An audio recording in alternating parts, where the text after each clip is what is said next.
sa inyong lahat. Magandang umaga po, Pilipining Kapunan. Ipagpapatuloy ko ang isa sa mga teoryang pampanitikan at ito ang teoryang Marxismo. Pag naririnig nyo ang salitang Marxismo, ano nga ba ang pumapasok sa inyong isipan? Si Karl Marx. Si Karl Marx? Yeah. Bubila, may ideya ka ba? Wala po. Ang ano ma? Maaari ka magtawag ng iyong kaklase upang sa... Bari Gamo. Okay, para sa iyo, Ginoong Gamo, ano ang Marxismo? Sa iyong sariling pagkakaunawa. Okay, Osorio, may ideya ka ba kung ano ang Marxismo? Pasensya na po ma'am, pero ngayon na po ako nakarinig ng ganyang salita. Okay, ano nga ba ang teoryang Marxismo? Okay. Ang teoryang Marxismo class ay may dalawang tao na mula sa Germany ang nagbibigay halaga at nagpapatibay sa teoryang pampanitikan o teoryang Marxismo. Una ay si Karl Marx. Pakibasa ng sabay. Siya ay sinilang o sa Germany nagkakabado sa kabilang sa mababang pagkita ng Borgoya. Isang ekonomista, itinuturing na bilang ekonomista, historian, journalist, at revolutionaryong sosyalista. May akda ng Das Kapital kasama ni Friedrich sa pagpapatibay ng ideyang Marxismo. Si Karl Marx ay kasama niya si Friedrich sa pagpapatibay ng teoryang Marxismo. Okay.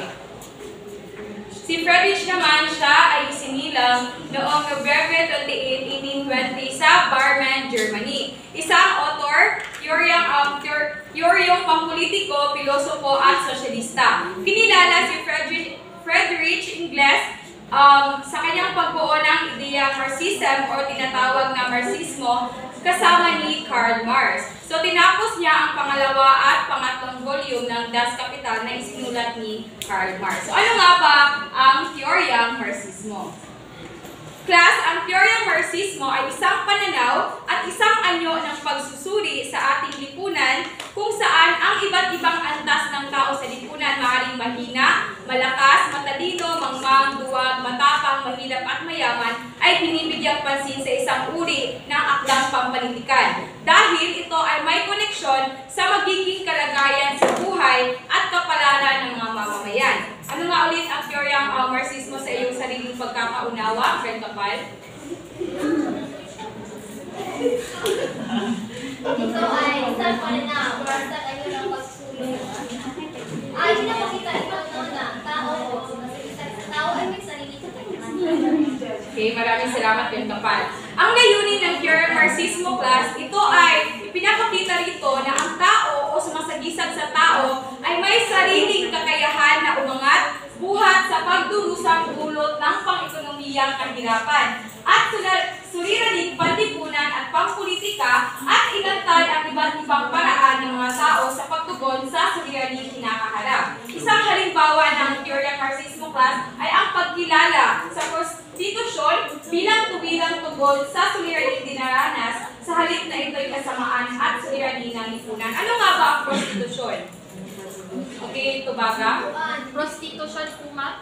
Ang prostitution ay pagbebenta ng sarili. Okay, tama. No, ang teoryang Marxismo class, ito ay nakatuon sa mga tao o mga karakter sa isang akdang pampanitikan.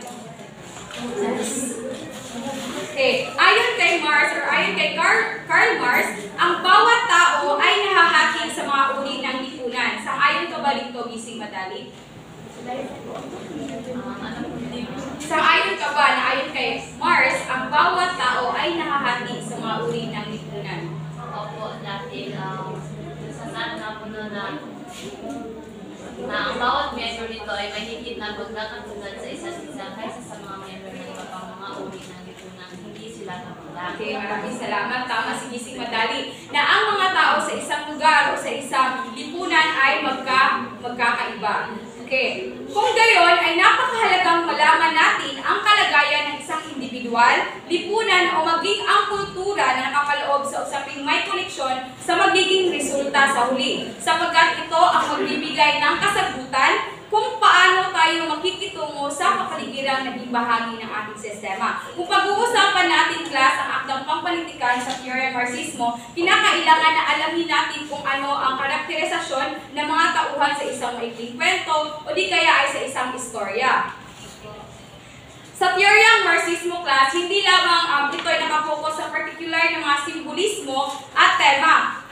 Ang pagkapokus ng pagtanaw, kung hindi, ang mga paraan kung paano natin malaman ang kalagayan ng isang problema sa isang kwento, nang sa gayon ay maturuan ang ating mga sarili na maging malumanay at maunawaan ang namamagitang mga tunggalian na nakapaloob sa bawat akda. So, mahalaga talaga na malaman natin kung ano ang mga kung sino ang mga tauhan sa isang akda at kung ano-ano ang kanilang mga katangian at karakterisasyon para naman may matatawag kayong comprehension sa salitang Ingles para lubos nating maunawaan kung ano nga ba o saan nga ba tungkol ang akdang pampanitikan na ating binabasa. Kung kaya, binuo ang filosofiyang ito ni Karl Marx kasama si Friedrich na naniniwala na ang metodolohiya na ito o ang teoryang Marxismo ay gumagamit ng ekonomiko at sosyo-politikal na pagsusuri. Dahil pinag-uusapan din sa teoryang Marxismo ang antas ng lipunan ng mga tao sa isang lugar. Ginagamit rin ito sa pagkritiko upang mapaunlad ang kapitalismo sa ating mundo. Ang naninibabaw na tunggalian dito ay ang puwang sa pagitan ng mayaman at mahirap. So makikita rin natin mula sa mga halimbawa ng teoryang pampanitikan na patungkol sa Marxismo ay ito ay umiikot lamang sa buhay ng mga tao na mayaman at mahirap, mangmang at tuwag, mahina at malakas. Sa madaling salita class, nagpapakita ang teoryang Marxismo na may magagawa ang politikan sa ating buhay. Tunay nga na malaking impluwensya ang politikan upang matuldukan ang maling na kasanayan ng isang tao, kagaya ni lamang ng maling pakikitungo nito sa kanyang kapwa. In reality or sa katotohanan, ang mga tao na mayayaman, iba ang kanilang pagtrato sa mga taong mahihirap. Sangayon ka ba dito, Sibilia? Hindi po. Kasi base sa aking obserbasyon na may mga taong mayayaman na talagang down to earth, yung marunong talaga silang makasama, hindi nila pinapakita na mayaman sila sa ibang tao. Okay. Tama si Sibilia, no? In reality, sa ating buhay, may mga tao na kahit sila ay mayaman o mas mataas sa atin, ay may respeto pa rin sila at pagmamahal sa kanilang kapwa. Pero kung pag-uusapan naman natin ang mga akdang pampanitikan, madalas nating makikita na ang mga mayayaman na mga karakter sa isang akda, anong ginagawa nila sa mga taong mahihirap? Tama. Tuod mo na si personal. Ay mga ilan na tuod sa personal at sa reality. Okay. Maraming salamat, Osorio. So, ang mga halimbawa ng akdang pampanitikan sa teoryang Marxismo ay ang maikling kwento na isinaadrin ni Binibining Grand Capal na pinamagatang Walang parang ni Theogracias A. Rosario. So, ang kwentong ito or ang maikling kwentong ito ay umiikot sa isang maralitang pamilya na sino ang protagonista? Si Marcos.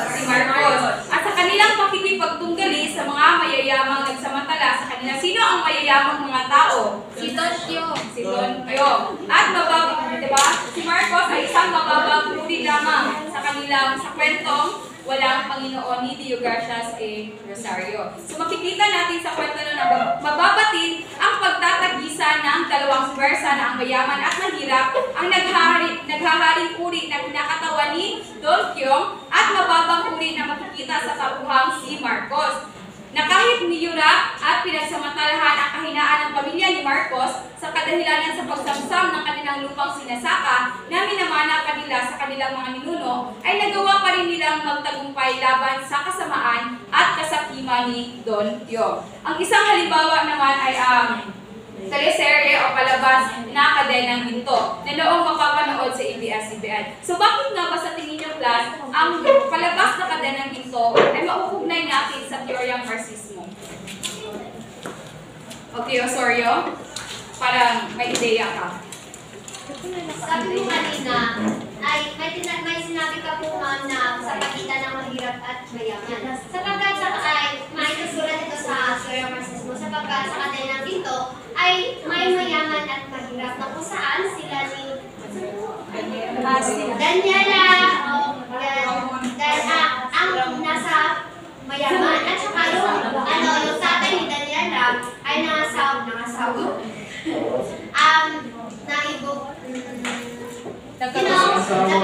sa mahirap na kung saan ang pangalan ng babae. Lumina. Romena. Okay, maraming salamat.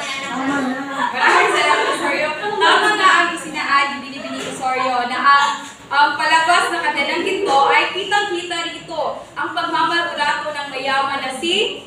Si Daniela sa mahirap na si Romina dahil sa kanyang galit at magnanais ng kamkam ang lahat ng yaman ng kanyang ama. Kung napanood niyo ang buong teleserye o palabas ay talagang may magandang aral rin itong mapupulot natin. So sa katunayan, class, ilan lamang ang mga ito na maaaring kakikitaan ng teoryang Marxismo. Kung gayon, malaki ang naging gampanin ng pagpapalaganap ni Karl Marx at Friedrich Engels sa metodologiyang ito. Nagmistulang itong obra maestrang nag-iwan ng kakintalan at patuloy na pinapailan sa ating lipunan. So sa kabuuan, class, ang teoryang Marxismo ay ito rin nagbibigay sa atin ng realizations somehow upang maisip natin na kahit iba-iba ang antas o level ng mga tao sa ating lipunan, pinakailangan natin ipakita ang ating pagmamahal, pag-aaruga at respeto kahit man sila ay mahirap o mayaman, kahit sila man ay malakas o mahina.